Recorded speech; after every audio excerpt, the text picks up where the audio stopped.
Hello, this is a second in my videos on the meditation. Last time we talked about various things on meditation.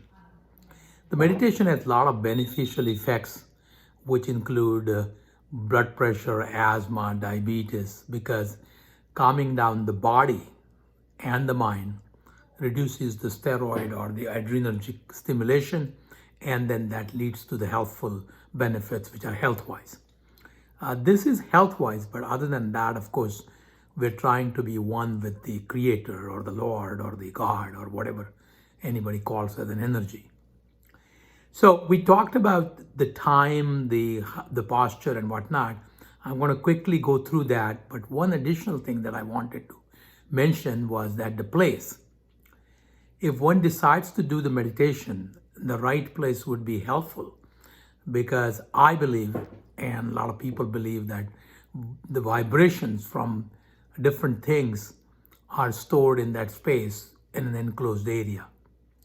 So you would not like to do a meditation where there are a lot of emotions, there are a lot of fights, there are a lot of bad thoughts exchanged. So try to find out a room where you might have had a mini temple, or you might have a room where is unused, or like a computer room, or a room where you have a guest room where only twice or three times a year somebody is using it. This is the best place because it has no thought vibrations. Again, it sounds cocky or it sounds ridiculous to a scientific person, but I do believe that you should select a room where there is no bad energy or vibes. So try to do it early in the morning because there is no external disturbance. Try to do it in the room which has not been commonly used. Try to avoid any noise. Try to face the east and west, not north or south, because of magnetic force from the earth. And you could close your eyes, or you could put a little candle or a picture of whatever you want to concentrate or believes has reached to nirvana. Christians can put picture of Jesus Christ or cross or Mary, and any Indian can put whichever one is his Ishta Devata. In India, we have Ishta Devata, which means the goddess or god that is more helpful to you than the other ones. Again, one has to realize that actual God or the spirit or the energy has no form, is omnipotent, omnipresent. But the human mind cannot concentrate on vague things. We have to have a form. We have to have a particular imagination popped in the front of our eyes before we can concentrate upon it. So I always recommend putting something, or concentrating your mind on something like Om. The posture could be, you could be sitting on a couch or a chair with a lumbar spine supported, or you could sit with your in a lotus position, or you could have your legs down. A lot of people feel that your feet should not touch the ground or the floor. There should be some barrier if you're putting your feet down. And of course, that's an energy exit, entry, whatever you want to call it. I'm not so sure about all these pre-qualifications. But the thing is that you should chant a mantra or concentrate on something. The commonly chanted mantra could be a Bija mantra, which means each goddess has a particular mantra which creates certain vibrations and stimulates certain energies in our body and in the astral world. Just to give you an example, would be Om Namo Shivaya would be for Lord Shiva. Om Namo Bhagavate Vasudevaya would be for Lord Krishna or Vishnu. Or Shri Ram, Jai Ram, Jai Jai Ram would be for Rama.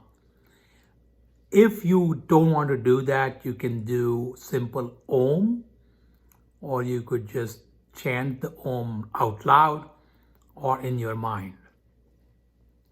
Now, talking about Om might take a long time, but essentially the Om has three components: A, U, O, and each component is said to represent life, sleep, and a dream.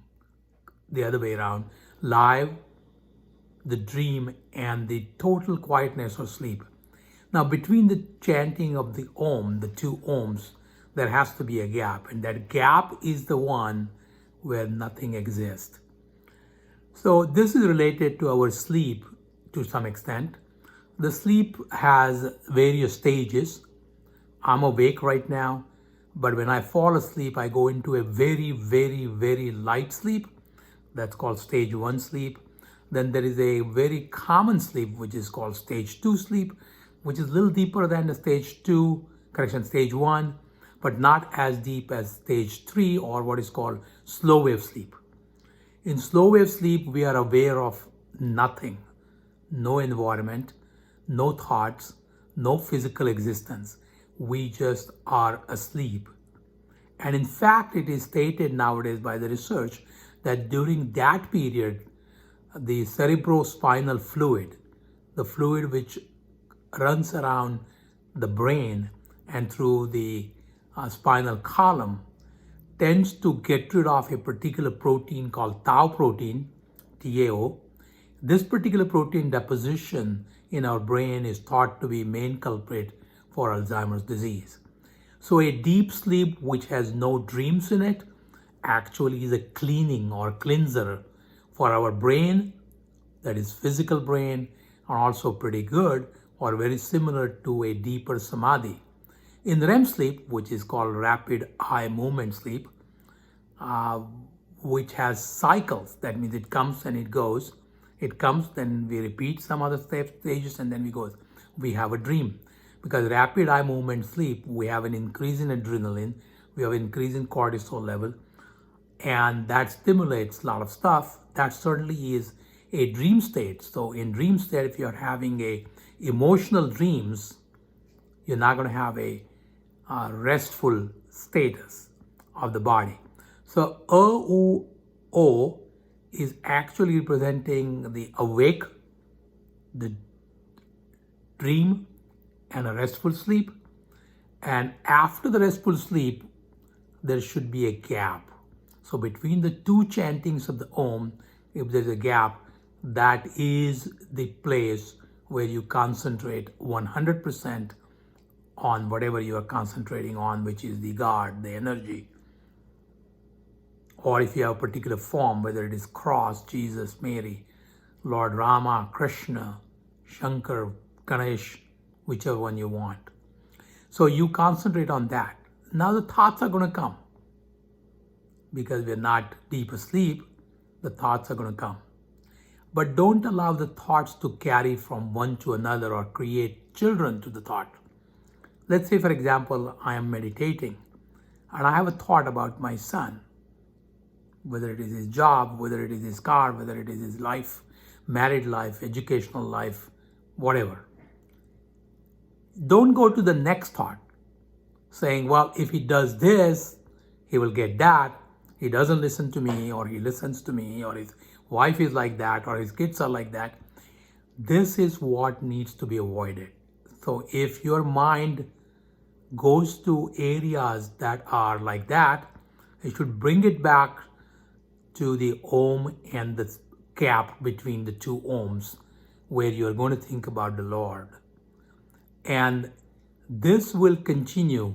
At the same time, you will need to do some breathing techniques. So concentrating on breathing while you are chanting, while you are concentrating, while you are trying to eliminate the thoughts from your conscious mind will help you to concentrate better and better and achieve the goals of full concentration without any thought, and that will lead to union with the God.